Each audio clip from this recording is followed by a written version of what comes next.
Tahukah kamu bahwa pemberontakan petani di Banten pada tahun 1888 merupakan cikal bakal bangkitnya nasionalisme di Indonesia?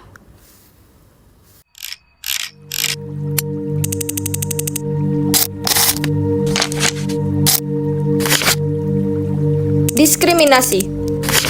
Sejarah hanyalah panggung dengan berbagai aktor yang mengelilinginya, tak jauh dari kenyataan.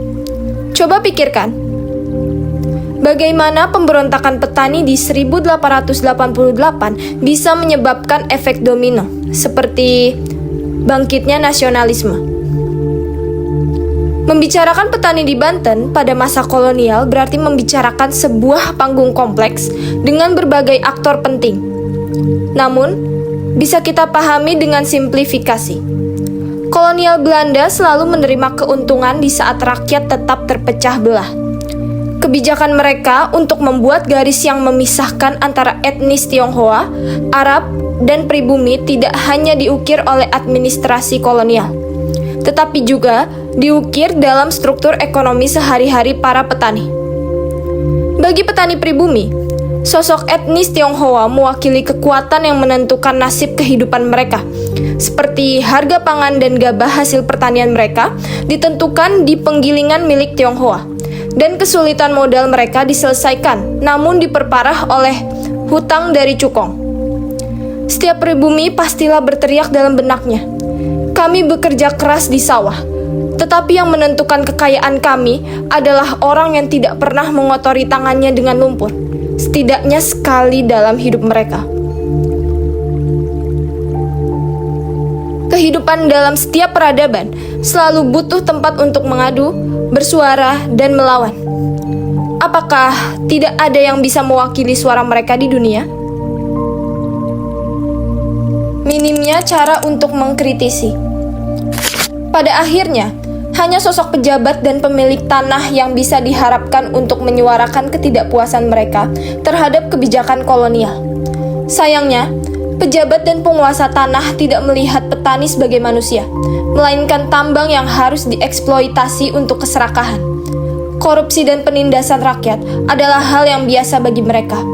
Ketimpangan ekonomi, diskriminasi, dan minimnya cara mengkritisi memupuk kriminalitas dan kesengsaraan sosial. Suasana di desa petani tak pernah terasa damai, penuh suasana mencekam. Kelaparan dan penderitaan adalah pupuk terbaik untuk revolusi. Kepercayaan dan agama sebagai alat propaganda. Bagaimana petani biasa di Banten akan mengumpulkan semua orang untuk melakukan perlawanan di tempat yang sama? Agama adalah jawabannya.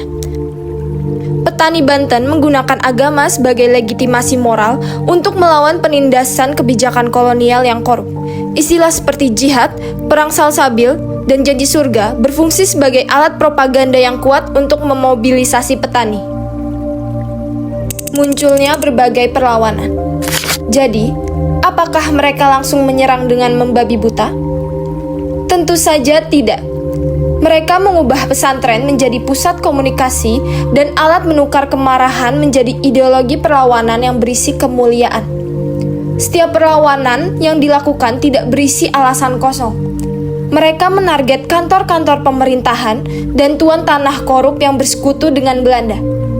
Malahan terkadang, sasaran juga dialihkan ke perantara ekonomi seperti etnis Tionghoa yang dipandang sebagai bagian dari rantai penindasan modal.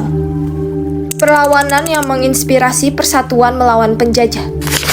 Dalam catatan sejarah pemberontakan Cilegon pada tahun 1888, tidak hanya sebuah perlawanan lokal dan tradisional, tapi hal yang menunjukkan rapuhnya Belanda dari bawah dan bagaimana cara memanfaatkan suatu kepercayaan sebagai pemersatu bangsa, bibit dan pupuk untuk menjatuhkan pemerintahan Belanda yang akan digunakan untuk perlawanan yang lebih sistematis, lebih politik, dan lebih besar di masa depan.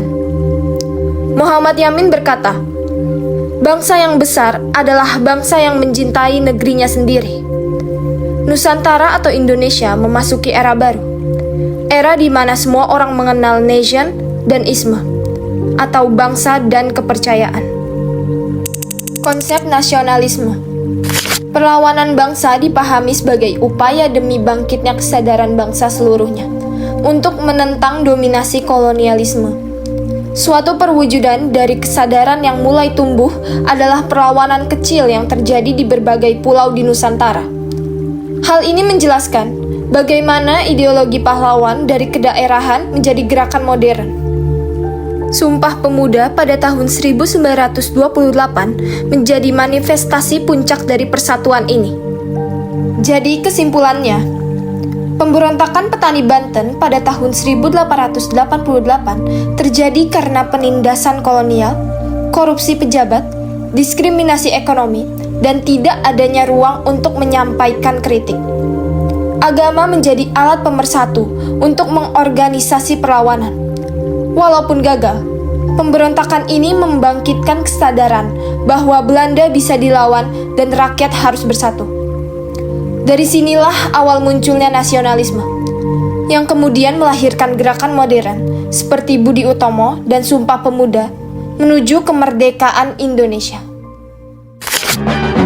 One is the loneliest number that you'll ever do.